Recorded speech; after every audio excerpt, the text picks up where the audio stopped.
Jakubowski, South London-based artist and producer. I go under the alias Coloured Paper Shapes.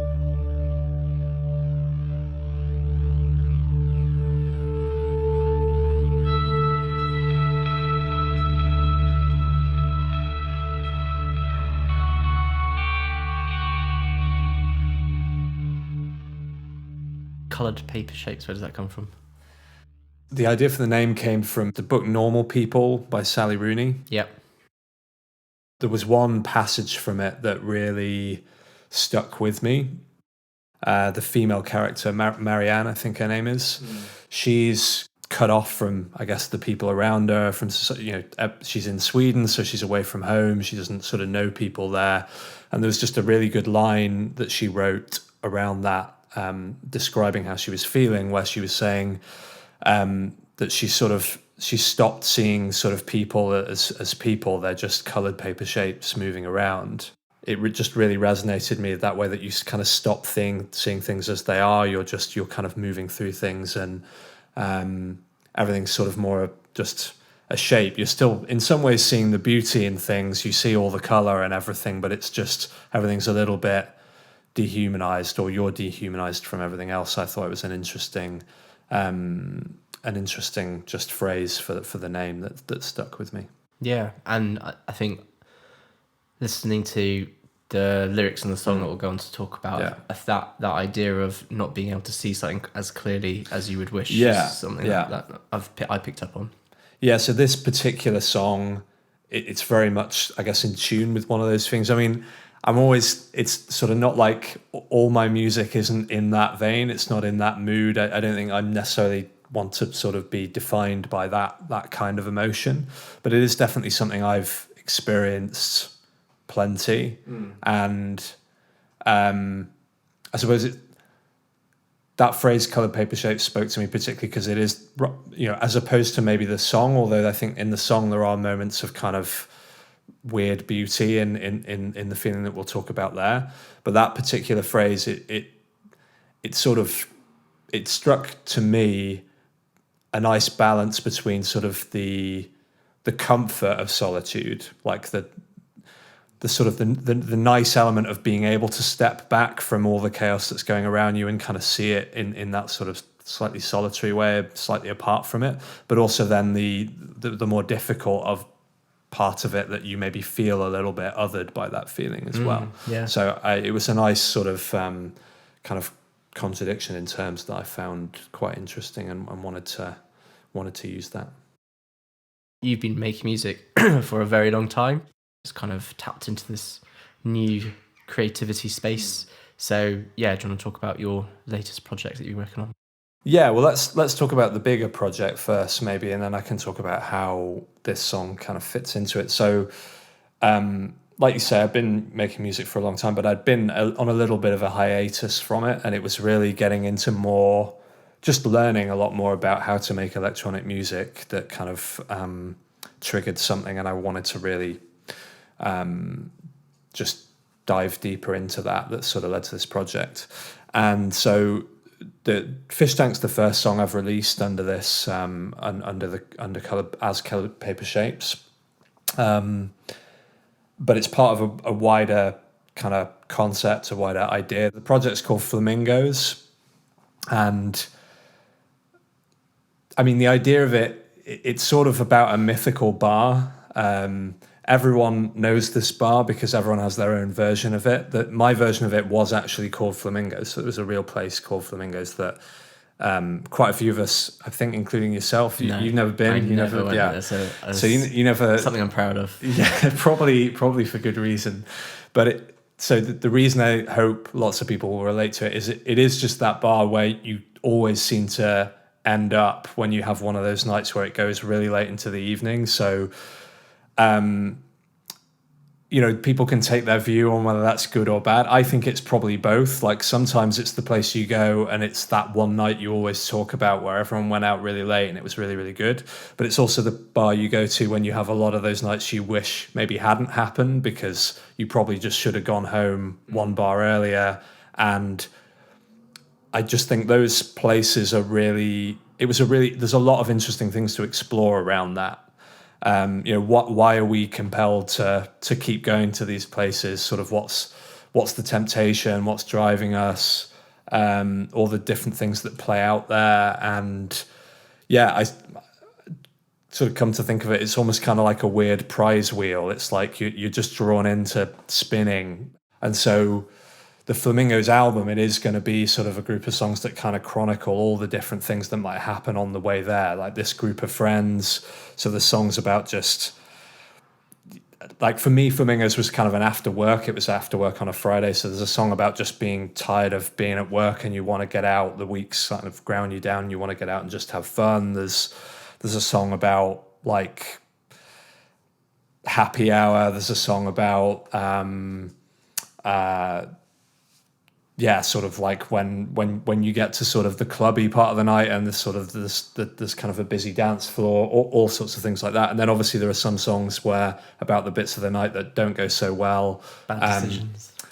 Well, we can talk about that one because that's obviously one I'm working on. But I think Fish Tank is in that mold, and I'll sort of talk about the story behind it. But it is very much of a song that I think captures that moment where it just suddenly hits you. Maybe it's sort of where your head starts spinning. You move away from like the chaos of like being near the dance floor or being in the bar. Maybe you just step outside for a minute, or you do something, and then suddenly like something can hit you and think like, wow, I'm not enjoying myself anymore. I'm in a different space now, and it's suddenly changed. So that's kind of how that song fits into the whole idea. It's quite interesting, that idea. You could go to the same bar at the same time every Friday night with roughly the same amount of alcohol in you, and they're probably going to be playing the same songs in roughly the same order, and the variable is you and how you feel. Yeah, absolutely. Yeah, I think that's a really good way to think about it.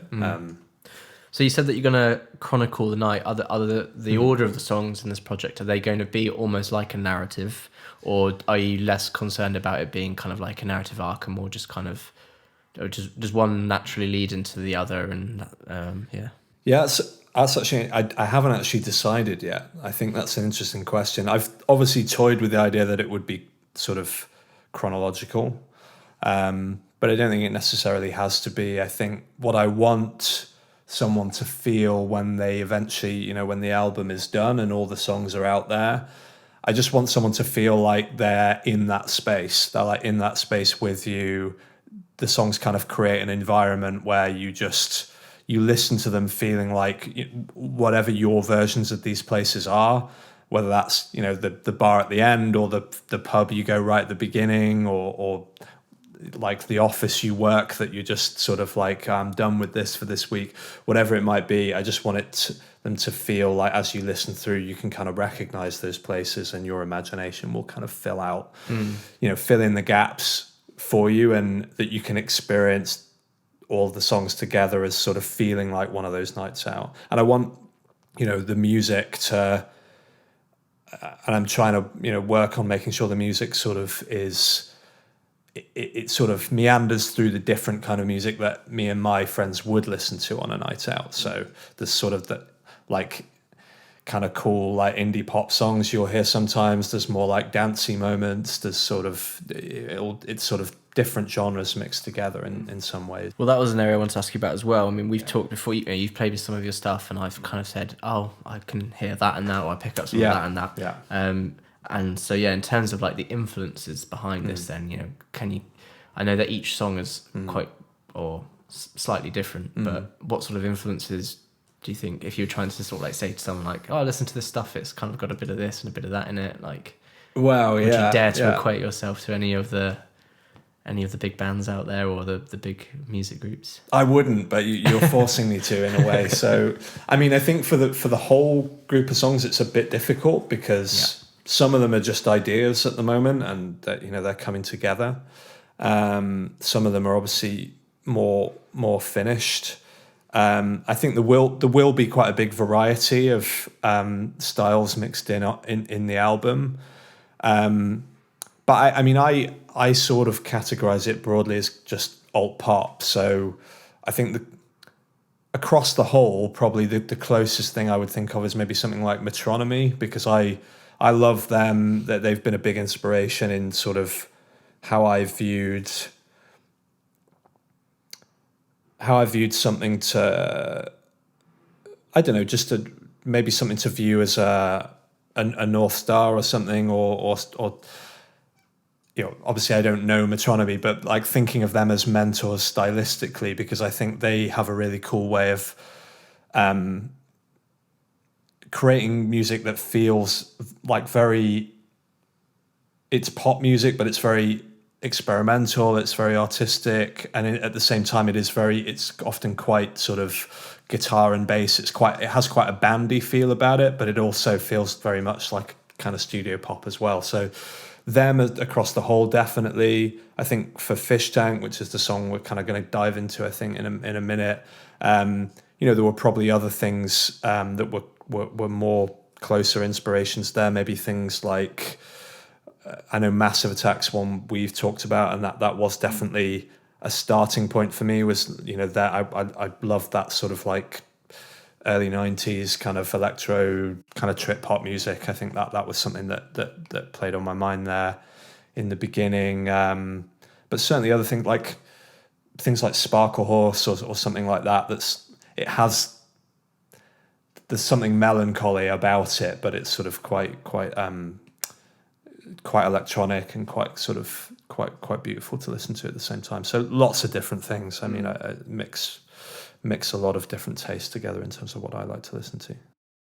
Well, then let's focus straight in onto Fish Tank then. So, I mean, why did you decide to go with the title A Fish Tank, and where did the idea come from? The idea of Fish Tank came from, so I had one of those nights where it was just a night where I just shouldn't have carried on going out, basically. I hadn't had sort of an incredible amount to drink or anything, but enough to just start to feel a little bit woozy. And if you're not, like you say, if what you're bringing to the table is not, I'm feeling like I'm coming out to have a great time and I'm in the mood, I'm in the frame of mind for that, then whatever you've had will bring out like what's in there. And I think it was a particular time where I was just going through a bit of a difficult time in my life, and what happened essentially was I was sort of having a sort of a night out.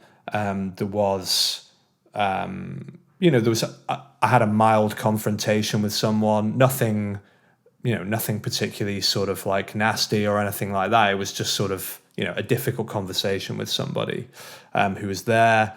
And it triggered something in me. And what happened to me was that it's sort of a mental condition called dissociation. And I'm not a psychologist, so I won't try and do sort of a really clear definition, but it's sort of when your brain will kind of shut off a little bit, usually probably in reaction to stress or a difficult situation. That's certainly how I've experienced it. And from what I understand about it, it can take two forms. It can either be something called depersonalization. So that's when people will often describe they get overwhelmed and they have kind of an out-of-body experience. So you're kind of watching yourself rather than feeling within yourself. But the form I've typically experienced is something called derealization. And that's more where you are in yourself, but you feel disconnected. You feel, it's almost like feeling like you're in a different dimension. You can see what's going on, but you feel like you're not quite there. And it was strange. So I mean, going through that time and experiencing that, I had a period where I had to go and sort of do therapy, and sort of, I learned actually this was something I'd very episodically. It's not something that affects me all the time, but I had experienced this before, like when I was a child a few times. So it's been an interesting journey because it's sort of, I've learned a lot about myself and maybe some things that I could never explain before that happened to me when I was young, that I didn't know what it was. But yeah, how I came to the name Fish Tank with that was what it felt like to me. So that night when I sort of went back into the club, it felt like I was sort of behind glass. I was sort of watching everybody going on, but I was very disconnected. I felt like I was kind of like a fish in an aquarium. Like, and it's the kind of weird sort of slightly tacky bar that would have an aquarium in there. So it's sort of like, I kind of imagining myself in that sort of, in kind of a watery kind of sort of fish tank, being able to see everything that's going on, but the people there can't see you. They're not really aware of you. You feel like you're not really seen. So are you the coloured paper shape in that then? I don't know. I haven't sort of made the connection there, but I feel more like so I think there's some of the lyrics in there that tease this out. It's kind of like through the murk of the sea is like you're seeing things through like a watery kind of image. Yeah. In the parallel lines through the murk of the sea. That almost fits. It's kind of like I can see everybody dancing, everybody having fun, and they just feel like blurry shapes that are kind of swinging around. Yeah. And I'm in this other space. I can't quite, reach out to them. And that was kind of the starting point of the idea, really, was that, imagining seeing this scene play out. I can watch life go by like a muted TV. Yeah, I mean, one of the questions I was going to ask is, which side of the glass would you be on? Is the pie inside the fish tank, or are you isolated in the fish tank? No, yeah, I'm in the fish tank. Okay. The party's outside, so it's a bit distorted. You can't quite make out what people are saying, and you can't quite connect to what's going on. Yeah, one of the notes I wrote down was like underwater. You definitely have that feel. Because we talked about Massive Attack, and the most obvious song that comes to my mind is Teardrop, and I don't know, with that one in the video, and it's kind of like a baby inside the mum's tummy, and that feeling of being in the water. But yeah, that definitely came through for me. And I mean, in terms of you saying you wanted people to feel like they were there with you sometimes, I guess to sort of create that empathy or that kind of getting people in your shoes, is there specific techniques that you do within the music production to make that happen?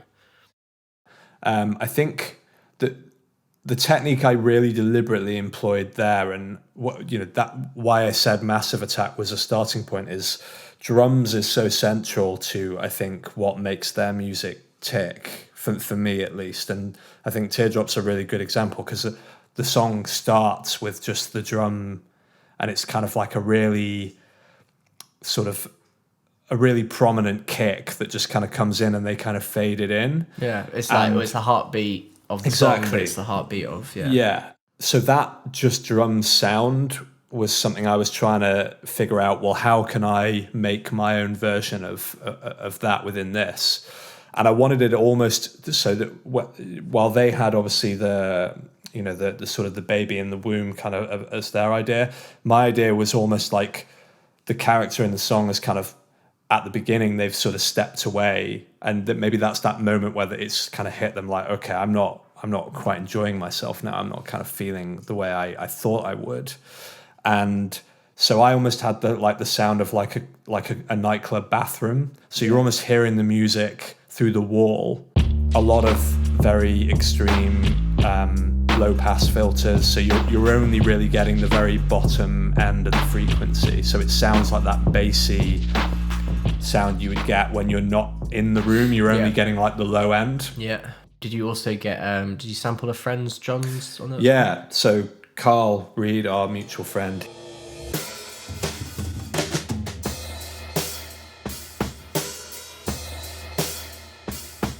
he has often drummed with me when I do live shows. We got the opportunity to do some live drum recording in a full studio. So Carl came down, and I played him the track. He had the drum samples on it already, and we just did a couple of trials of different takes. There are certain moments in the song where I bring Carl's drums in, and it gives it just a bit of drama and punch in certain moments.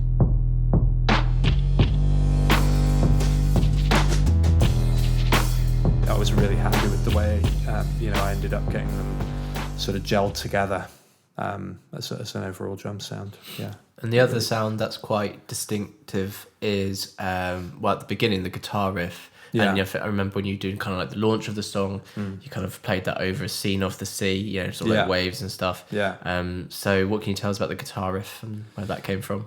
Yeah, so it's interesting. So that was the first thing that came in the song. So while the production started with the drums, the song itself was just written on an acoustic guitar. Yeah, I liked that melody of the sort of the root just gradually going down. It's sort of going down a step with that sound of da, da, da, da. And I don't know, it just sort of sat with me, and then I kind of, the vocal melody started to build around that. So that was sort of the original formation of the song. And I like the way it's quite melancholy within the verses, but then the chords around the end, they're more like hopeful sounding.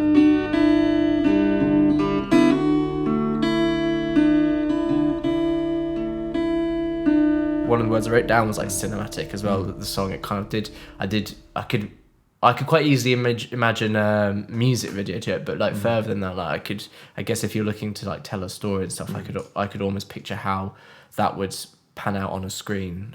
Yeah, no, that's cool. I mean, I love hearing that because I think film soundtracks are a big inspiration to me as well. I really like listening to how they've made choices on what music to put in certain instances in films, and I like, actually, the way I write sometimes is I like to almost kind of come up with an idea of a film I'm writing music to in my head, and that's kind of what drives the story. So almost with the whole Flamingos thing, I've kind of got some kind of, it's very much incomplete, as you couldn't make a film out of it in terms of the detail I have in my head, but it's imagining writing music for a film that was maybe set on a night out like that is kind of something I find quite helpful in just as a source of inspiration for kind of the sound and the music, imagining different scenes and what would be going on and what kind of tone you would want to strike if you were watching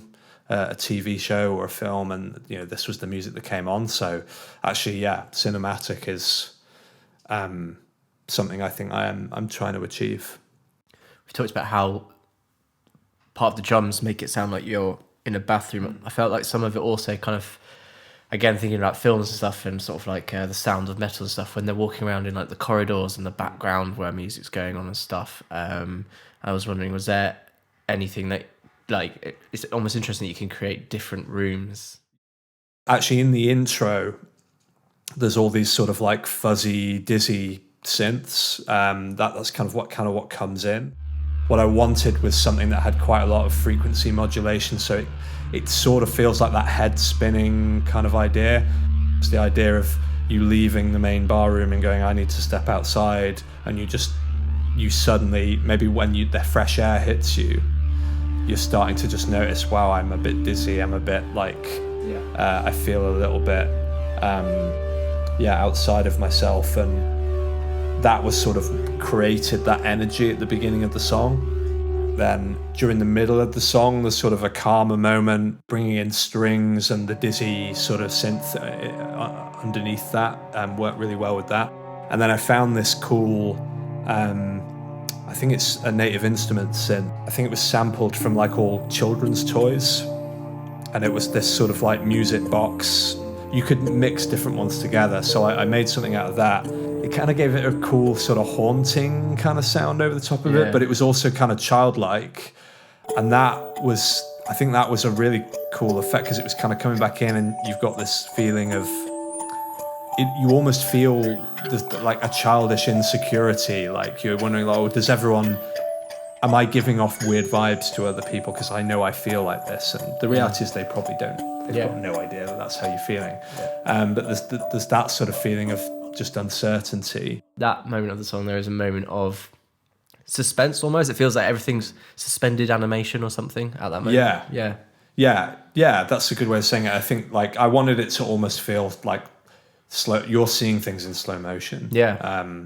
And it adds that feeling of being underwater as well, right? Where you can only move at a certain speed and things. Yeah, for sure. I always had in my mind there that was sort of when the character's coming back in. So maybe they've been outside, they decide to kind of go back in, and then they're seeing, that's sort of where the scene's sort of described, and there's a man serving you drinks, there's sort of people swaying around the room on the dance floor, and that I wanted to, there was actually, it's a weird reference, but when I came up with the lyrics around that, I was thinking there's a scene in La La Land, which is a really obscure reference for this song because the tone is not the same. But there's a bit where Emma Stone's character goes to a party at the beginning. She kind of comes out of the bathroom, and she's, I guess in a way it makes sense because she's feeling a little bit, I don't really want to be at this party, and everyone feels a bit superficial. And she comes out, and they slow down the music, and everything's slowed down, and there's all these people kind of, they're all like partnering up and dancing, and that was like darker than that, but that's kind of how I was imagining it. And we talked a lot about the instruments, but there was a lot of interesting stuff with the vocals, and again another friend came in and helped there with some harmonies and stuff. So do you want to tell us a bit about that? We had a session here with Matt James, who also plays with me live quite a bit. He does a lot of choir singing as well, so he's great voice, really good at coming up with harmonies, and he's just very good at that kind of singing. So I always felt like I wanted another voice on there, and I just think he's sort of perfect for doing that kind of stuff. Pierce through the veil, get a wake-up call, a fast-moving car or a late-night brawl. Those harmonies as well, just with Matt in the background, adds to that haunting feel. It's almost like ghostly kind of echo, or like another like another version of you, almost kind of sort of repeating what you're saying, but just out of sync, that sort of So that's cool. I think that's definitely was intentional. So in that second verse, actually there's lyrics in that are, there's a weird thing, I think, and I don't know whether everyone who experiences it goes through this, but almost when I've recognized that I've dissociated, I think there's a stage I go through with it where almost I can get a bit reckless. It's kind of like I want to wake myself up from it once you realize, I'm in this kind of weird state. And that's where having Matt come in on a harmony, and it's like you almost have like lots of voices in your head at that point. I mean, I don't literally have sort of voices talking to me, but it's kind of like you just get strange ideas. So like the lyrics around like pierce through a veil and a fast moving car or a late night brawl, it's almost kind of like you want to do something reckless to kind of like shock yourself back out of it. So I remember that night when I was outside and there were like cars driving past, but I almost got a weird sense of like, I should like run into one of those cars or something, which, it sounds obviously quite disturbing. Like I wasn't suicidal or anything. It was just kind of a weird thought that comes through your head, like, I need to somehow shock myself back awake. So you kind of want to like, run into something, or like the late night brawl thing. It's like you almost want to start a fight with somebody, so it'll like somehow bring you back to reality. Yeah, I mean, with the car one, again, that's like a classic film device, right? Like where someone's walking around and they're really in their heads, and then what usually gets out of them is like they're crossing a road without realizing it, and a car just sort of honks the horn, or it's that sort of thing. I think the other really awesome contribution Matt made to the track was at the end. There's this sort of after that kind of slow-mo section, there's a bit where I sort of wanted to bring the sound home, like really kind of big kind of chorus type area of the song, and I knew I wanted some more voices in there, but I didn't really have an idea for it. So actually we just, at the end of the session with Matt, we just started like ad-libbing, and he was just like singing gibberish into the microphone, which is always quite a kind of a weird, embarrassing thing to do, but I often try it because it's odd. There will be something you just never would have thought of doing that works. And so he just randomly started singing Fish Tank over and over and over again into the mic.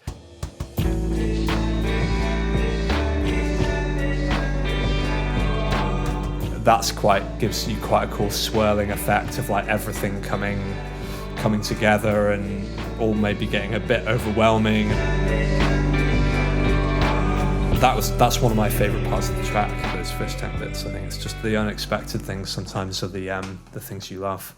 The last lyric is it fish me out if you can. Yeah. So I guess there is hope in that it's kind of like you're wanting to be saved, but there is also I guess it still kind of reflects like still a vulnerability and not a dependency, but you need, it's not a cry for help sounds too dramatic, but you know what I mean. It's kind of so it's kind of like you're not too beyond being saved, but you are asking someone to come and save you.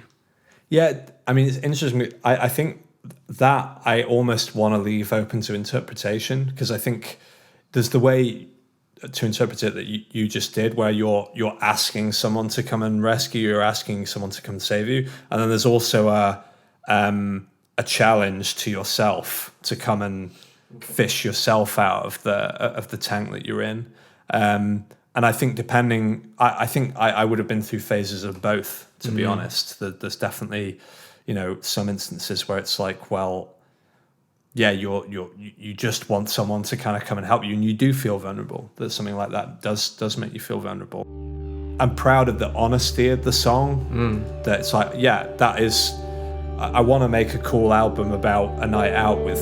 It will have music that I'd like to dance to. Hopefully, other people like to dance to it as well. But also that it has like honesty about like, sometimes it doesn't always go the way you expect, and there is a dark side to all this as well, and that you can respond to that in a lot of different ways. You can respond to it by just being vulnerable and wanting help. You can also give yourself that help. It can be a combination of the two.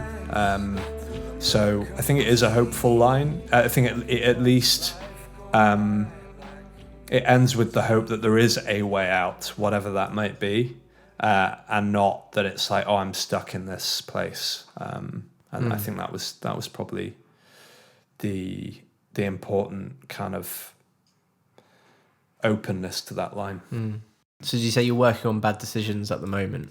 Yeah, so that's the next song I'm planning on bringing out, and it's really close to being finished. So I'm excited about that one. I like when we went to see you at that gig, and you did 3 songs. Fish Tank was one of them. Yeah. But Bad Decisions, I don't know, that I definitely got from that the feel that you want from it, which was kind of, for me, almost like early Arctic Monkeys stuff, kind of getting excited about a bit of a night out with your mates, but also really reminded me of their one song.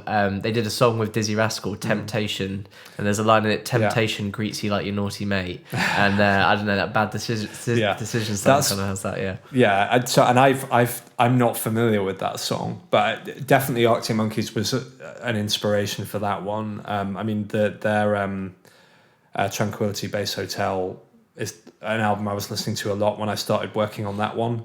And I love that. Felt like a good point of reference because they've created this place, and that's sort of similar.